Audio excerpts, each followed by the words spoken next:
문재인 정권은 한결같이 북한과 중국에 대하여 굴종적 모습을 보이면서 대한민국 국민들의 자존심을 짓밟았습니다. 간첩 사건 하나만으로도 대통령은 죄송하다고 국민 앞에 머리 숙여야 마땅합니다. 하물며 이 간첩들이 문재인 대선 캠프의 특보로 활동한 사실이 드러난 이상 사죄를 해야 책임있는 지도자 아닙니까? 문재인 대통령의 짧고 굵게라는 말은 결국 길고 굵게가 되었습니다. 문재인 대통령께서는 도대체 언제까지 무책임하게 또 무작정 연장만 할 겁니까? 코로나 터널 곧 끝난다는 대통령의 말 가짜뉴스였습니다. 대통령은 사과 한마디 없습니다. 위에는 평등, 과정은 공정, 결과는 정의로울 것이라는 말 가짜뉴스였습니다. 조국 사태는 온갖 반칙과 특권, 내로남불의 대명사가 되었고 더구나 문재인 대통령은 드루킹 댓글 조작 사건의 바둑이 김경수 전 경남도지사 실형 선고 사건에 대해 끝까지 침묵하면서 책임을 회피하고 있습니다. 비겁합니다. 지도자 자격이 없습니다.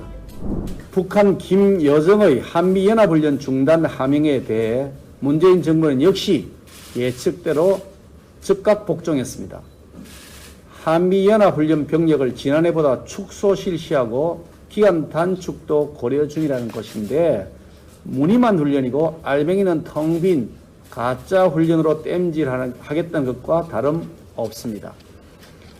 정부 관계자는 북한과의 소통 과정에서 이번 훈련은 전시 작전권 환수를 위해 불가피하다는 점을 전달했을 가능성이 있다라고 설명했다는데 이것은 무늬만 있는 한미연합훈련조차도 김정은이에게 허락을 받고 실시하겠다는 구걸 행각입니다. 김정은의 심기 경호를 통해 내년 대선에서 또 한 번의 가짜 평화쇼를 벌이는데 김정은이 협조해달라고 아양을 떠는 태도로서 대한민국 국민들의 생명과 자유를 수호해야 할 대통령의 기본 책무를 포기하고 나라의 안보, 국방 주권을 포기한 이적 행위와 다름없습니다.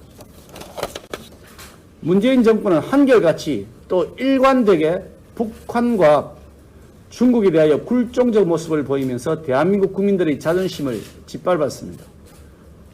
중국을 높은 산봉우리라고 하고 한국을 작은 나라라고 칭하는 것도 모자라서 사드 산불로 국방 주권을 스스로 포기했습니다.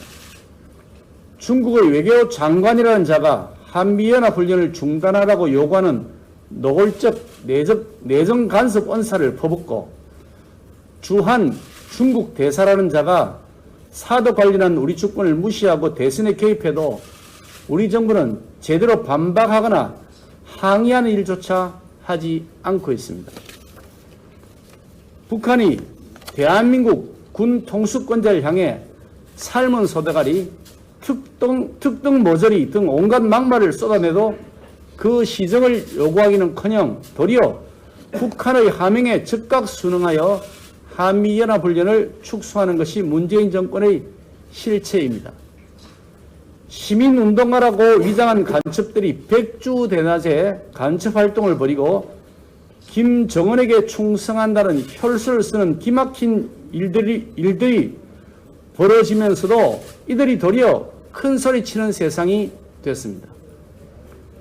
이들에 대해서 간첩이라는 용어를 쓰지 않고 활동가라느니 일당이라느니 하는 정체불명의 용어를 쓰는 이유가 도대체 무엇입니까? 신분 세탁하겠다는 건가요? 간첩은 간첩 아닙니까? 왜 간첩을 간첩이라 하지 않는 겁니까? 청와대는 간첩 사건에 대해서 언급할 가치가 없다고 했으나 이들은 문재인 대선 캠프에 참여했던 자들이라고 합니다. 간첩 사건 하나만으로도 대통령은 안보 불안을 이야기해 죄송하다고 국민 앞에 머리 숙여야 마땅합니다. 하물며 이 간첩들이 문재인 대선 캠프의 특보로 활동한 사실이 드러난 이상 이유를 불만하고 사죄를 해야 책임있는 지도자 아닙니까? 더구나 문재인 대통령은 드루킹 댓글 조작 사건의 바둑이 김경수 전 경남도지사 실형 선고 사건에 대해 끝까지 침묵하면서 언급할 가치가 없다느니 하면서 책임을 회피하고 있습니다. 비겁합니다. 지도자 자격이 없습니다. 부하의 책임에 대해서도 자신의 책임이라고 하는 것이 올바른 장수의 태도가 아닙니까? 하물며 자신에게 책임이 있는 사안에 대하여도 부하의 책임이라고 떠미는 태도를 보인다면 아예 지도자 자격 자체가 없는 겁니다. 대통령의 침묵은 유죄를 시인하는 것과 다름없습니다. 침묵이 길어질수록 국민의 분노만 커질 뿐입니다. 우리 국민의힘은 내년 대선에서 정권 교체를 통해 대한민국의 주권을 되찾고 국민들의 짓밟힌 자존심을 회복시키겠습니다. 문재인 대통령의 짧고 굵게라는 말은 결국 길고 굵게가 되었습니다. 저는 이미 이렇게 될 것이라고 미리 예견하고 제발 국민들에게 희망 고문 그만하시라고 경고한 바도 있었습니다.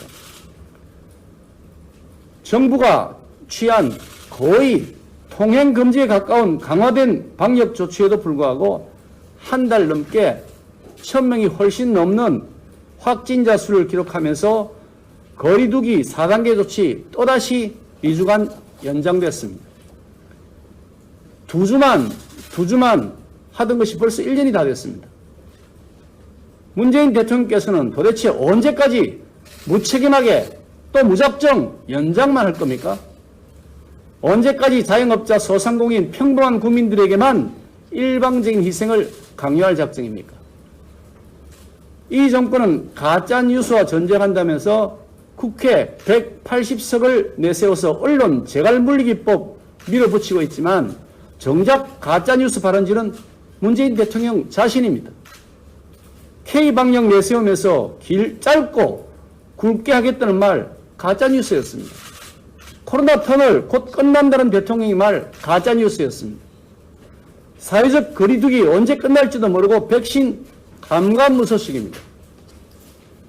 백신 확보 서두를 필요 없다는 인물 청와대 방역기획관에 임명되어 지금까지도 책임을 지기는 커녕 그 자리에 떡하니 버티고 있고 백신 접종은 OECD 국가들 중에 꼴찌입니다.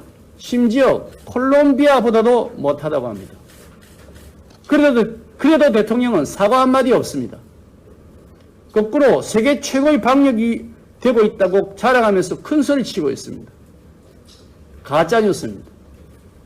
최소한의 양심이라도 있다면 대통령이 국민들 앞에서 진솔하게 코로나 대처 실패를 인정하고 비과학적 정치 방역을 과학적 방역으로 전환하겠다고 밝혀야 하지 않겠습니까?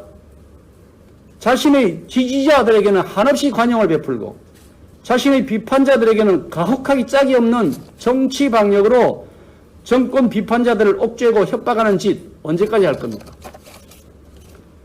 기회는 평등, 과정은 공정, 결과는 정의로울 것이라는 말 가짜뉴스였습니다. 조국 사태는 온갖 반칙과 특권, 내로남불의 대명사가 되었고 캠코더, 낙하산 인사로 얼룩진 국정은 무능, 무식, 무대뽀의 정책이 나를 뿌리째 흔들고 있습니다. 부동산만큼 자신 있다던 말 가짜뉴스였습니다. 주택값, 전월세값 폭등으로 국민들은 벼락거지 전월세 난민이 되었고 집 한 채 마련하겠다는 국민들은 투기꾼으로 몰리면서 세금 폭탄 따앉게 됐습니다. 입만 열면 거짓말이요. 거짓말로 점철된 정권이 아닐 수 없습니다. 이런 무능과 무책임, 거짓과 위선 정권을 끝장내야 대한민국 국민들이 살 수 있습니다. 정권 교체만이 살 길입니다. 저희 국민의힘이 그 정권 교체의 길에 앞장서겠습니다.